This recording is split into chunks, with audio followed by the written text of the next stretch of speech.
Subscribe करें गुरुजी world और bell icon को प्रेस करें सबसे पहले सिलेक्शन के लिए। जय हिंद साथियों, स्वागत है आपका आपके अपने चैनल गुरुजी वर्ल्ड में। साथियों, सामान्य ज्ञान के 25 प्रश्न और सामान्य हिंदी के 25 प्रश्न आप लोग इस क्लास में देखोगे। साथियों, प्रत्येक परीक्षा के लिए यानी कि आपके आने वाले समय में कोई भी परीक्षा है तो साथियों इन 50 प्रश्नों को अवश्य देखिएगा। डेली आपके इस चैनल पर ये क्लास होती है तो डेली इस क्लास को अटेंड कीजिएगा, इसलिए चैनल को जरूर सब्सक्राइब कर लीजिएगा। तो पहला प्रश्न यहाँ पर है कि भारत के पहले वायसराय कौन थे, आपको बताना है।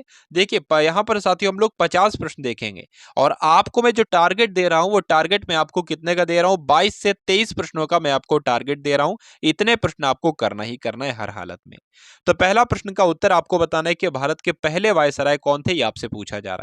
तो भारत के पहले वायसराय की अगर बात करें, लॉर्ड कैनिंग जो थे ये भारत के पहले वायसराय थे, ये आपको ध्यान रखना है। चलिए, आपसे अगर पूछा जाए कि 1857 की जो क्रांति हुई थी उस समय भारत के गवर्नर जनरल कौन थे, तो उस समय भारत के गवर्नर जनरल कौन थे साथियों, ये लॉर्ड कैनिंग ही थी, ये भी आप लोग ध्यान रखेंगे।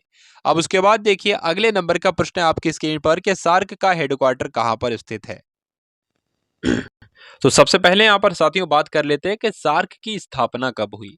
तो सार्क की स्थापना जो हुई वो 8 दिसंबर 1985 को हुई। कहां पर हुई, तो ढाका में हुई, ये आपको ध्यान रखना है। यहाँ पर बात करें साथियों सार्क का मुख्यालय आपसे पूछा जा रहा है, तो नेपाल के काठमांडू में सार्क का मुख्यालय है, ये आप लोग ध्यान रखेंगे। अब अगले नंबर का प्रश्न देखिए कि भारत का पहला राष्ट्रीय उद्यान कौन सा है, ये आपको बताना है। तो भारत का पहला राष्ट्रीय उद्यान साथियों कौन सा है, देखिए बात करें अगर हम लोग 1936 की, तो आप लोग ये ध्यान रखेंगे भारत का पहला राष्ट्रीय उद्यान जो था वो 1936 में स्थापित किया गया। उस समय इसका नाम क्या था, यानी कि 1936 में इसका नाम क्या था, हेली नेशनल पार्क था। लेकिन साथियों अब इसका नाम क्या हो चुका है, जिम कॉर्बेट नेशनल पार्क इसका नाम हो चुका है बहुत पहले। तो आंसर जो जाएगा, यानी कि अब प्रश्न आपसे जो पूछा जाएगा वो भारत का पहला राष्ट्रीय उद्यान पूछा जाएगा, तो आपका उत्तर क्या होगा, जिम कॉर्बेट नेशनल पार्क होगा। आपसे पूछा जाएगा कि जिम कॉर्बेट नेशनल पार्क का पुराना नाम क्या था, तो आपको हेली नेशनल पार्क बताना है। आपसे पूछा जाएगा जिम कॉर्बेट नेशनल पार्क कहां पर स्थित है, तो आपको उत्तराखंड बताना है। अब उसके बाद देखिए अगले नंबर का प्रश्न आपकी स्क्रीन पर है, यहां पर आपको बताना है राइट आंसर कि निम्नलिखित में से कौन सा सुमेलित नहीं है, इसका राइट आंसर साथियों आपको बताना है क्या हो सकता है। चलिए, तो बात करें साथियों यहाँ पर अक्षरधाम मंदिर कहां पर स्थित है, क्या महाराष्ट्र में स्थित, तो मैं कहूंगा बिल्कुल नहीं। अक्षरधाम मंदिर महाराष्ट्र में स्थित नहीं है बल्कि ये दिल्ली में स्थित है। तो सुमेलित कौन सा नहीं, ऑप्शन नंबर ए वाला सुमेलित नहीं है और यही आपका राइट आंसर हो जाएगा। तो इस प्रकार का प्रश्न साथियों मैं आपको करवा चुका हूं ऊपर। अब उसके बाद देखिए कि आटाकामा मरुस्थल कहां पर स्थित है। आटाकामा मरुस्थल साथियों पूछा जा रहा है कहां पर स्थित है, तो साथियों ये दक्षिणी अमेरिका में स्थित है। आंसर आपका जो जाता है वो ऑप्शन नंबर सी के साथ चला जाता है। उसके बाद देखिए कि भारत की पहली संपूर्ण जनसंख्या कब कराई गई, आपसे पूछा जा रहा है। तो भारत की पहली संपूर्ण जनसंख्या जो कराई गई वो 1881 में कराई गई। कब कराई गई, 1881, ये तो 1981 लिखा है, 1881 लिखा है आपको ऑप्शन नंबर सी में। अच्छा, किसके कार्यकाल में कराई गई, तो लॉर्ड रिपन के कार्यकाल में कराई गई, ये भी आपको ध्यान रखना है। एक जनगणना हुई थी 1872 में, एक जनगणना इससे पहले हुई थी 1872 में, एक जनगणना हुई थी, वो तो लॉर्ड मेयो के कार्यकाल में हुई थी, लेकिन वो भारत की पहली जनगणना थी। लेकिन ये कौन सी जो 1881 में, ये संपूर्ण जनगणना है या नियमित जनगणना है, दो नामों से इसको जाना जाता है। अब उसके बाद देखिए कि पानीपत का तीसरा युद्ध मराठा और किसके बीच हुआ था। पानीपत का तीसरा युद्ध सबसे पहले हुआ कब था, तो 1761 में हुआ था। मराठाओं और अहमद शाह अब्दाली के बीच हुआ था, ये आपको ध्यान रखना है। तो इसलिए राइट आंसर जो होगा वो ऑप्शन नंबर डी हो जाता है, और जो लोग भी डी के साथ हैं बिल्कुल करेक्ट है। अब उसके बाद देखिए कि कांग्रेस के कौन से अधिवेशन में नरम दल और गरम दल के बीच समझौता हुआ। वो कौन सा अधिवेशन था, ठीक है, वो आपको बताना है जिसमें नरम दल और गरम दल का समझौता हुआ, बताने की कोशिश कीजिए। तो कांग्रेस का जो अधिवेशन हुआ था लखनऊ में, कहां पर भाई, कांग्रेस का अधिवेशन लखनऊ में हुआ था, ये आपको ध्यान रखना है। इसमें नरम दल और गरम दल के बीच समझौता हुआ था। ये कब हुआ था, तो 1916 में हुआ था, ये भी आप लोग ध्यान रखेंगे। चलिए, अब उसके बाद देखिए अगला प्रश्न कि उत्तर प्रदेश को कुल कितने संभागों में विभाजित किया गया है, ये आपसे पूछा जा रहा है। देखिए मंडल कह लो या संभाग कह लो, 18 मंडल होते हैं, या संभाग पूछ लिया जाए तो 18 ही संभाग होते हैं। ये दोनों बातें आप लोग ध्यान रखेंगे, इसलिए आपका राइट आंसर जो होगा वो ऑप्शन नंबर सी हो जाता है। उत्तर प्रदेश में जिले कितने हैं, 75 जिले हैं, 18 मंडल हैं। उसके बाद देखिए कि निम्नलिखित में से कौन सा रोग जीवाणुओं की वजह से नहीं होता है, कौन सा रोग जीवाणुओं की वजह से नहीं होता है, ये आपसे पूछा जा रहा है। चलिए, तो बात करें साथियों, यहाँ पर राइट आंसर जो होगा वो काली खांसी जो है वो जीवाणु की वजह से होती है, टाइफाइड जीवाणु की वजह से होता है, हैजा जीवाणु की वजह से होता है।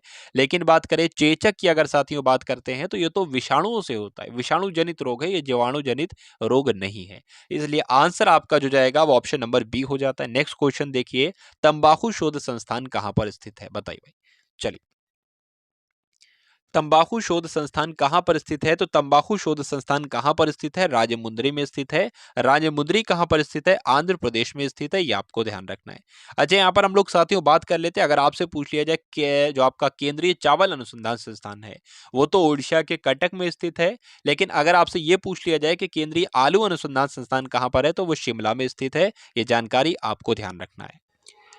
भारत को कितने देशों की सीमा स्पर्श करती है, यानी कि वो कौन कौन से देश हैं जो भारत को टच करते हैं, भारत की सीमा को टच करते हैं। तो आपको ध्यान रखना है, जैसे कि बांग्लादेश हो गया, चीन हो गया, पाकिस्तान हो गया, नेपाल हो गया। जिन देशों के आपने नाम सबसे ज्यादा सुनते हो, तो वो देश साथियों जो है वो भारत की सीमा को टच करते हैं, यानी कि आप लोग न्यूज़ में, खबर में वही देशों के नाम आप लोग ज्यादातर देखते होंगे जो भारत से सीमावर्ती है, भारत से जो टच करते हैं। तो बांग्लादेश है, चीन है, पाकिस्तान है, नेपाल है, म्यांमार है, भूटान है और अफगानिस्तान है। ये देश भारत की सीमा से टच करते हैं। एक प्रश्न मेरे ज़हन में आ गया, यहाँ पर मैं आपको बता दूं, अगर आपसे ये पूछा जाए कि वो ऐसा कौन सा देश है जो भारत से सबसे ज्यादा लंबी सीमा साझा करता है, तो बांग्लादेश वो देश है। ठीक है, चलिए, तो राइट आंसर जो होगा वो यहाँ पर क्या हो जाएगा? ऑप्शन नंबर सी हो जाएगा, यानी कि 7 देश। उसके बाद देखिए कि दादा भाई नौरोजी को ब्रिटिश पार्लियामेंट के लिए कब चुना गया? तो दादा भाई नौरोजी को ब्रिटिश पार्लियामेंट के लिए कब चुना गया साथियों? 1892 में चुना गया। इसलिए राइट आंसर आपका ऑप्शन नंबर ए हो जाता है। अगले नंबर का प्रश्न देखिए और बता दीजिए इस क्वेश्चन का राइट आंसर आपका क्या होगा, बताइए।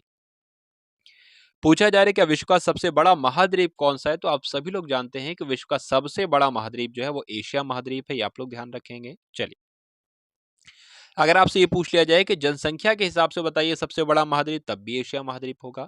और क्षेत्रफल के हिसाब से पूछ लिया जाए तब भी एशिया महाद्वीप होगा। ये बात मैं आपको कई बार बता चुका हूं। तो राइट आंसर जो होगा वो ऑप्शन नंबर बी के साथ चला जाता है, एशिया महाद्वीप। उसके बाद देखिए कि भारतीय संविधान में दल बदल कानून कौन सी अनुसूची में दर्शाया गया है? तो बात करें यहाँ पर साथियों, भारतीय संविधान में जो दल बदल कानून है इसको 10वीं अनुसूची में दर्शाया गया है। इसलिए आपका राइट आंसर जो होगा वो ऑप्शन नंबर बी हो जाता है। उसके बाद देखिए, एशिया का नोबेल पुरस्कार किसे कहा जाता है, यानी कि वो कौन सा पुरस्कार है जिसे एशिया का नोबेल पुरस्कार कहा जाता है, बताइए।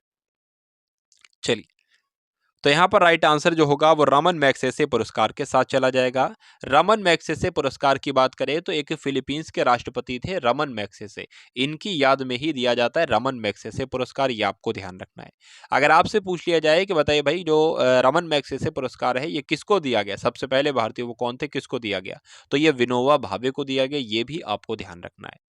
अब अगले नंबर का प्रश्न आप लोग देखेंगे, लेकिन क्लास को आप सभी लोग एक बार शेयर करेंगे। क्लास को आप सभी लोग एक बार क्या करेंगे, शेयर करेंगे। तो फटाफट क्लास को शेयर कर दीजिए और क्लास को लाइक कर दीजिए और अगले प्रश्न का उत्तर बता दीजिए कि उत्तर प्रदेश में लॉयन सफारी कहां पर स्थित है? तो उत्तर प्रदेश में लॉयन सफारी कहां पर स्थित है? उत्तर प्रदेश में स्थित है, पहली बात आपको ध्यान रखना है। दूसरी बात याद रखना है कि उत्तर प्रदेश के इटावा में स्थित है, इसलिए राइट आंसर जो होगा वो ऑप्शन नंबर डी हो जाता है। अब उसके बाद देखिए कि मौसम संबंधी घटनाएं वायुमंडल की किस परत में होती हैं? तो मौसम संबंधी घटनाएं वायुमंडल की कौन सी परत में होती हैं, ये आपसे पूछा जा रहा है। तो साथियों, शोभ मंडल में होती हैं, ये आपको ध्यान रखना है। आंसर आपका ऑप्शन नंबर ए के साथ जाता है। अगला प्रश्न देखिए, बताइए इसका राइट आंसर। यहाँ पर आप तो ध्यान रखेंगे कि शोभ मंडल में होती हैं जो मौसम संबंधी घटनाएं होती हैं। उसके बाद देखिए कि अटल भूजल योजना हाल ही में सुर्खियों में रही है, इसका शुभारंभ कब रहा साथियों? इसका शुभारंभ कब किया गया था, ये आपसे पूछा जा रहा है। तो बताने की कोशिश करेंगे इस क्वेश्चन का राइट आंसर आपका क्या होगा। तो बात करें यहाँ पर जो अटल भूजल योजना है साथियों, ये सुर्खियों में रही थी, इसका शुभारंभ कब हुआ? तो 25 दिसंबर 2019 को, 25 दिसंबर 2019 को, ये आप लोग ध्यान रखेंगे। अगले नंबर का प्रश्न है कि भारत और चीन को कौन सी रेखा अलग करती है? तो भारत और चीन को कौन सी रेखा अलग करती है? इसका बात करें, इसका राइट आंसर जो होगा वो मैक मोहन रेखा के साथ चला जाएगा, ये आप लोग ध्यान रखेंगे। अगर आपसे पूछ लिया जाए कि भारत और पाकिस्तान को कौन सी रेखा अलग करती है, तो रेड क्लिफ रेखा अलग करती है, ये आप लोग ध्यान रखेंगे। अगर आपसे पूछ लिया जाए कि भारत और अफगानिस्तान को कौन सी रेखा अलग करती है, तो डूरंड रेखा अलग करती है। अगर आपसे पूछ लिया जाए कि 70वीं समानांतर रेखा जो है वो कौन से देशों के बीच है, तो उत्तरी और दक्षिणी वियतनाम, आप लोग यहाँ पर ध्यान रखेंगे। उसके बाद देखिए कि गरीबी हटाओ का नारा किस पंचवर्षीय योजना के तहत दिया गया था, ये आपसे पूछा जा रहा है। तो गरीबी हटाओ का नारा कौन सी पंचवर्षीय योजना, पांचवी पंचवर्षीय योजना के तहत दिया गया था, ये आप लोग ध्यान रखेंगे। इसलिए इस प्रश्न का सही उत्तर जो है वो आपका ऑप्शन नंबर सी हो जाता है। अगर आपसे पूछे कि पहली पंचवर्षीय योजना में साथियों किस पर जोर दिया गया, तो कृषि पर जोर दिया गया। दूसरी पंचवर्षीय योजना में किस पर जोर दिया गया, तो औद्योगिक विकास पर जोर दिया गया। इतना आप लोग ध्यान रखेंगे। यूरिया का रासायनिक सूत्र आपसे पूछा जा रहा है, तो यूरिया का रासायनिक सूत्र साथियों क्या होता है, NH2CO होता है। ये आपको ध्यान रखना है, इसलिए राइट आंसर जो है वो ऑप्शन नंबर बी के साथ चला जाता है। अब उसके बाद देखिए कि एकमात्र कांग्रेस अधिवेशन जिसकी अध्यक्षता में गांधी जी ने की थी, यानी कि गांधी जी ने कांग्रेस के केवल एक ही अधिवेशन की अध्यक्षता की है, तो वो कौन सा अधिवेशन था, इसका राइट आंसर आपको बताना है। तो वो कांग्रेस का चौथा अधिवेशन था, तो 44वां अधिवेशन था।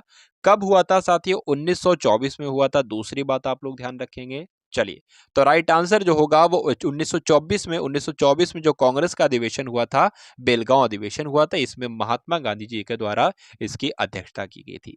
अगर आपसे पूछ लिया जाए कि बताइए भाई कांग्रेस का जो पहला अधिवेशन हुआ था, जो कि 1885 में हुआ था, इसकी अध्यक्षता किसने की थी, तो व्योमेश चंद्र बनर्जी ने इसकी अध्यक्षता की थी। ये 2 से 3 बातें आप लोग ध्यान रखेंगे। अगला प्रश्न देखिए कि भारत में कुल सड़कों की लंबाई का कितना प्रतिशत राष्ट्रीय राजमार्ग है, तो कितना प्रतिशत है, 1.7% है। इसलिए राइट आंसर जो होगा वो ऑप्शन नंबर सी के साथ चला जाता है। भारत की पहली महिला लोकसभा अध्यक्ष कौन थी, बताइए। तो भारत की पहली महिला लोकसभा की अध्यक्ष जो थी, उनका नाम था श्रीमती मीरा कुमार। इसलिए आपका सही उत्तर यहां पर हो जाता है ऑप्शन नंबर बी के साथ। उसके बाद देखिए, सुनीता जैन को किस रचना के लिए व्यास पुरस्कार से सम्मानित किया गया था, यह आपसे पूछा जा रहा है, बताने की कोशिश कीजिए, बताइए।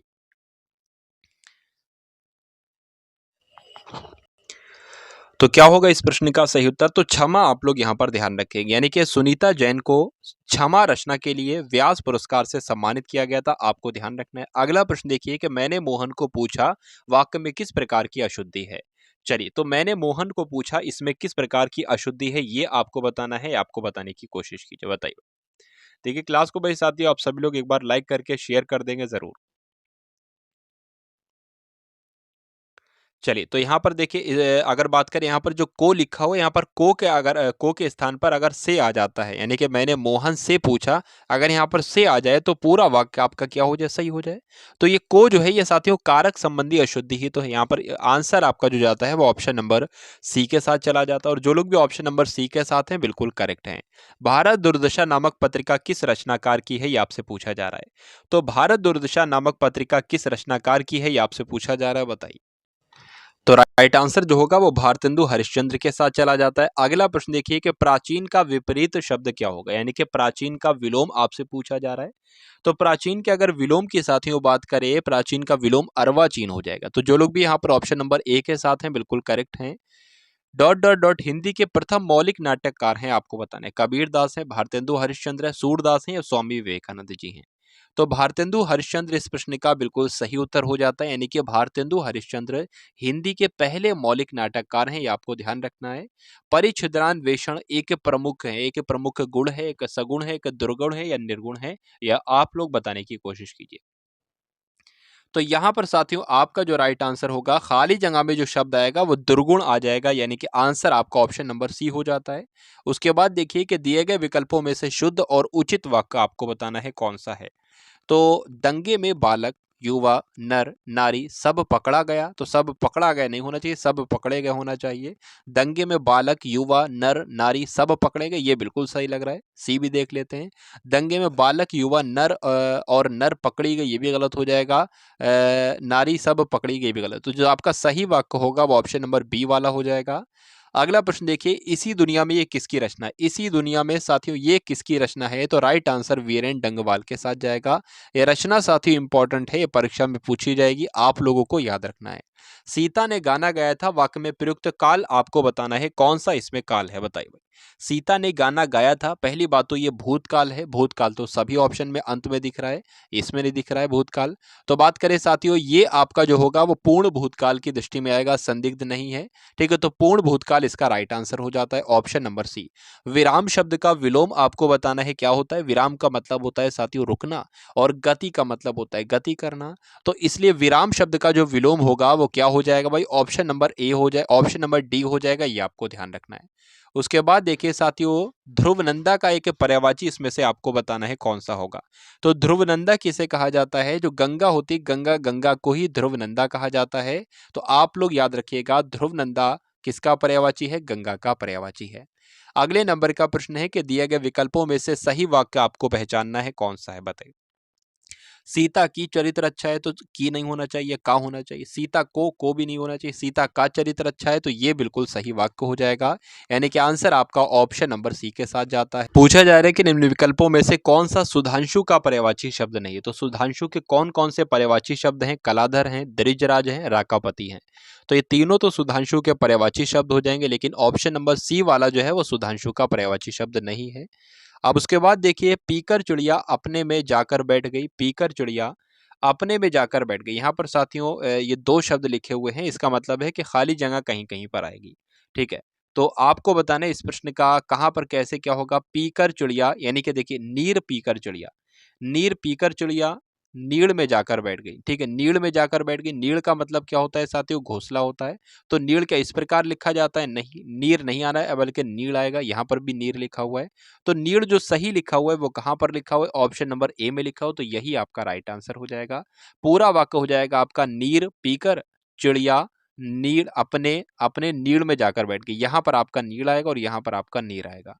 अब उसके बाद देखिए अगला प्रश्न के नदी का बहुवचन क्या होगा। तो आप सभी लोग जानते हैं नदी का बहुवचन क्या होता है, नदियां हो जाता है।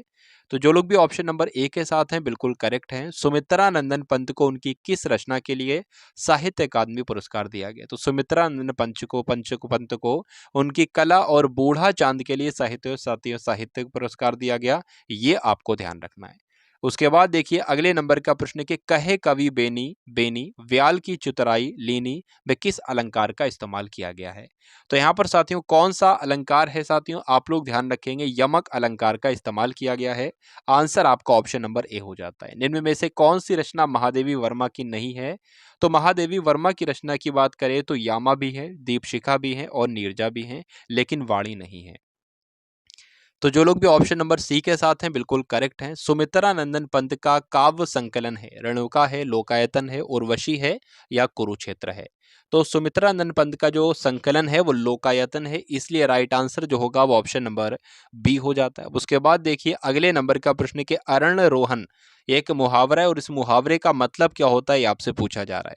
तो इस मुहावरे का मतलब जो होता है साथियों, व्यर्थ का विलाप करना। व्यर्थ का विलाप ये क्या हो जाएगा, अरण्य रोदन इस मुहावरे का शाब्दिक अर्थ हो जाएगा। उसके बाद देखिए दिए गए विकल्पों में से विभावना अलंकार का उचित उदाहरण आपको बताना है कौन सा है। तो विभावना अलंकार साथियों कहाँ पर होती है, बिनु पग चले बिनु सुने काना। ठीक है, यानी कि कान के बिना सुन रहा है और बिना पैर के चल रहा है। तो यहाँ पर क्या हो जाएगी साथियों, विभावना अलंकार हो जाएगी, इसलिए आपका राइट आंसर जो है वो ऑप्शन नंबर ए के साथ चला जाएगा। उसके बाद देखिए विश्व का समानार्थी शब्द आपको बताना है क्या है। तो विश्व का समानार्थी शब्द की अगर बात करें तो इसमें जो ऑप्शन नंबर ए हलाहल लिखा हुआ है ये एक समानार्थी हो जाएगा, किसका, विश्व का। अब उसके बाद देखिए कि को घटी ये वृष भानुजा पवे अलहर्द हलदर के वीर, इसमें कौन सा अलंकार है ये आपसे पूछा जा रहा है। तो इसमें साथियों कौन सा अलंकार होगा, श्लेष अलंकार होगा, ये आप लोग ध्यान रखेंगे। अनुचर शब्द का समानार्थी आपसे पूछा जा रहा है। तो अनुचर का मतलब क्या होता है, नौकर होता है। तो अनुचर का समानार्थी यहाँ पर क्या हो जाएगा, नौकर हो जाएगा, इसलिए आपका right answer option number A के साथ चला जाता है। तो ये थे साथियों 50 महत्वपूर्ण प्रश्न आप सभी की परीक्षा के लिए। तो इंपॉर्टेंट क्लास अगर आपको लगी है, इंपॉर्टेंट क्वेश्चन अगर आपको लगे हैं तो क्लास को लाइक कीजिएगा, क्लास को शेयर कीजिएगा, और बेहद मैं आपसे कह सकता हूँ बेहद महत्वपूर्ण प्रश्न है आपकी परीक्षा के लिए। ठीक है, तो आप सभी लोग एक बार वीडियो को शेयर कीजिएगा। सब्सक्राइब करें गुरुजी वर्ल्ड और बेल आइकन को प्रेस करें सबसे पहले सिलेक्शन के लिए।